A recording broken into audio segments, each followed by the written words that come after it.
Hey there, model railroaders. Here we go. Arduino controlling 4 Kato Turnouts. Okay, hopefully you saw what happened when we powered on. The first 3 turnouts automatically went to closed. The third one, though, went to thrown. So here's what we have. We have an Uno. It could be an Uno, a Nano, a Mega, or even an ESP32. I think the Nano is the best choice because of size and cost, and I would get it with a screw shield. I didn't have one, so I'm using the Nano. The code is exactly the same between the Uno and the Nano. Not positive on the Mega, but certainly with an ESP, the code would need to be different. Okay, the other item we have here is it's a 16-bit servo controller. It's a PCA 9685. And then we have 2 motor controllers. We have the L293D and the L298N. I prefer the 293D because of its size. It's fine for single turnouts, but for a crossover, you would definitely want to go to the L298N because of its larger current capabilities. And then we have LEDs and switches. I'm using red and green. You can use any colors you prefer. One for closed, one for thrown. And then there's 3 types of switches here. We have push buttons and we have toggles. The 2 push buttons, these are normally open, momentary push buttons. This toggle is a 3 position. When you push it one direction or the other, it energizes, but then it springs back to its center or normally open position. A single push button and a 2-position locking. The 2-position locking, whichever direction you throw it, it stays that way, and then current is running through it back to our Uno in this case. So let's say we want to operate with the 2 push buttons types. You hit thrown, it throws it, close, closes. Now our 3-position spring return, thrown, close. The single push button, thrown, close. Whichever is just going to switch the turnout to whatever it isn't every time it's pushed. And then the 2-position, closed and thrown. So basically we got 3 types of switches.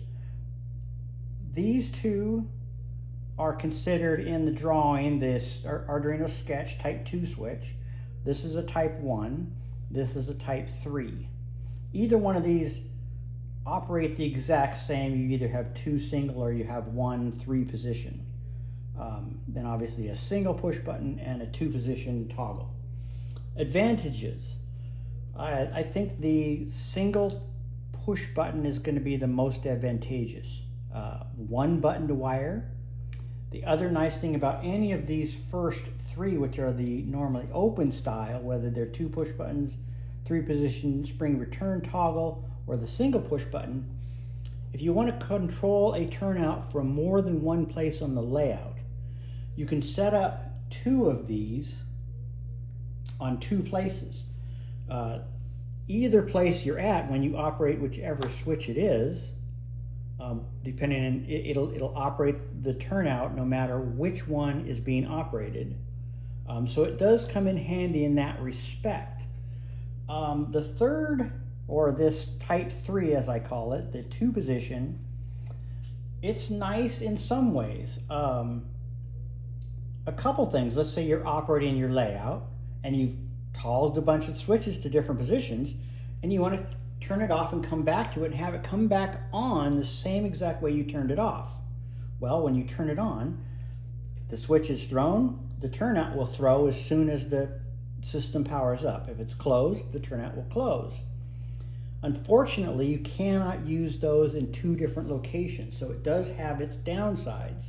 But for some people, that may be the route you want to go. In the Arduino sketch, each one of the types of toggles there'll be a section where you set, for each one of the turnouts, you'll set the type of switch you're using, whether it's 2 push buttons or a toggle or a single push button. Also in the Arduino sketch, you will tell it a couple other things. There's a couple of, there's a place where you can adjust the intensity of both the closed and the thrown LED. A lot of your LEDs, depending on what color they are, you can put the same amount of voltage to a blue and a green or red, but you'll get a different intensity out of them. So you can adjust that so that you get the brightness or the intensity out of each LED that suits your surroundings that you like. And then there's another one which sets the amount of time that the motor driver is energizing the coil of the turnout. It's currently at 20 milliseconds. That may need to be adjusted if you have a turnout that requires a little bit more power on time for the coil to get the switch completely thrown. You need to be careful with that, because if the motor controller energizes the coil too long, it will get hot and burn out. So we want to try and limit that to just enough time that it gets the job done, but not excess. And then there's one other timer, if you will. So this setup will operate 4 turnouts. Let's say you have 16 turnouts on your layout. Okay, you duplicate this setup 4 times.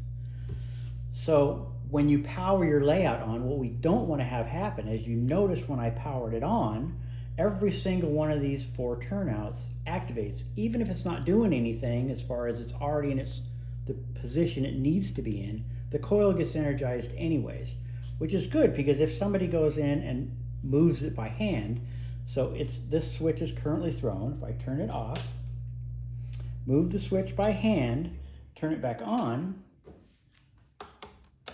it throws it. And you could hear, even though the first 3 didn't really change, you could hear them, the coils activating. And what we don't want to do is have too many turnouts being activated at the same time in the layout. So I've got a timer in there. If this is the first instance of this setup, you leave it the way it's set. Then on the second one, you would add some time to that, and so on down the line. So if you have 4 of them, when you power the layout on, the first 4 switches will do their thing, and there'll be a half-second delay. And then the second one of these that operates the next 4 switches will do its thing, and so on down the line. We don't want to overtax the 12-volt power supply, or try and operate too many switches or turnouts at one time.